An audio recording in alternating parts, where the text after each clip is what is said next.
When I came up for the initial ideas for my magazine, I was really happy with what I had thought of.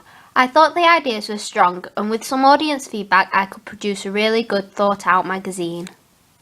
I have, however, changed the target audience for my magazine. When I was first creating the magazine, I had the idea of making it for boys and girls, but as I started to progress with the flat plans for my magazine, I realised it would be hard to mix the two. After looking a little more into the genre I had chosen, I decided it would be easier making the magazine for girls, however still allowing some conventions of a boys' magazine. Because of the change in target audience, I have also changed the colour scheme.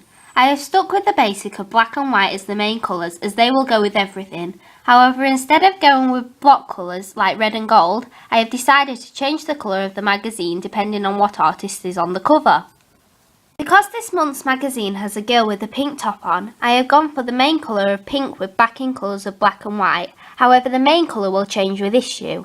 This giving the magazine a wider variety of colours and themes to work with in the long haul. The name of my magazine will be Indie Pop. I really liked this name when I came up with it, and when I looked at the audience feedback, so did a lot of other people. I looked at a lot of fonts when I was deciding on the design of my masthead, but I liked the idea of having a masthead that was blocks with letters inside. I found the perfect font for my masthead, which was Payday. This is the font I stuck with throughout my magazine. When I did the initial ideas for my magazine, I designed a mashup of photos to what I think my ideal reader would like. I still really like the audience profile I created, and I was happy with the outcome of it. I stuck by the idea of making my magazine a monthly national magazine. I also stuck to the price of around £4 by making the cost of my magazine £3.99. When I was designing the flat pans for my magazine, I stuck to the idea of looking at Kerrang's niche audience with the artist variety of Q. I looked at these two magazines closely when creating my magazine, especially when making my contents page.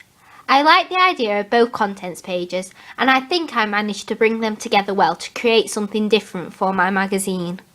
When doing the cover of my magazine, I wanted a simple look to it. I found a magazine called Indie, which I took a lot of inspiration from, but I also looked at Enemies magazine for inspiration. I looked at a number of magazines when I did my 2-page spread. I found the idea of doing a splash page in Q magazine, which I really liked. Then I went on to look at the layout for a 2-page spread and took inspiration from Kerrang and Q. I took inspirations for the type of interview I wanted from Enemy and Q, and I came up with a solid flat pan for my magazine. When I first thought about the cover lines for my magazine, I wanted to do something new with a new artist interview as the main cover story, which is something I have kept. This was so the magazine can introduce new artists every month. I also wanted to put more cover lines on of up-and-coming artists. Instead, I have decided to sell interviews with popular, well-known artists on the cover to bring in a bigger audience. By advertising popular artists in interviews, it will attract their fans more. In the contents page, I have been able to put in a lot more stories I had come up with in the first place. I have also been able to make it more colourful and jam-packed with lots more pictures. I have put 6 subheadings in the contents column, and it means it's easier for the reader to find their way through the magazine. I have put 6 subheadings in the contents column, and it means it's easier for the reader to find their way through the magazine. The live reviews are the first thing in the magazine. This is because it gives the reader a chance to not only be in the magazine, but also give the magazine a wider variety of artists, showing us the types of artists they like. After, there is On Tour With. I liked the idea when I first came up with it, and I couldn't find a way to put it on the magazine's cover. Having it as a subheading means there can be a wider variety of bands and artists, both popular and up-and-coming. Having headings like Summer Gig Guide and Monthly Top 10 means it gives the reader more information.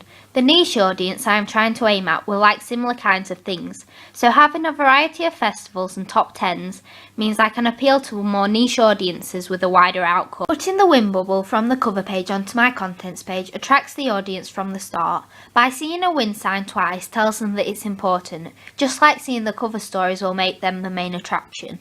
Having a picture of the editor on the contents page gives the magazine a friendly feel, and the fact the section is written directly to the audience makes them feel important. Also, having social networking sites like Twitter and Facebook lets the reader know that the magazine is interactive and wants to hear from them. Because I am doing a splash page as well for my 2-page spread, I have had to look into the photos with more detail and take a wide variety. I looked at a number of splash pages and decided to go with funnier photos because of the image of the magazine. I have got a wide variety of photos I can use for this. I have a good variety of photos to use, and they all follow the same quirky new kid on the block vibe I was going for. They also follow the magazine's month colour, which is pink.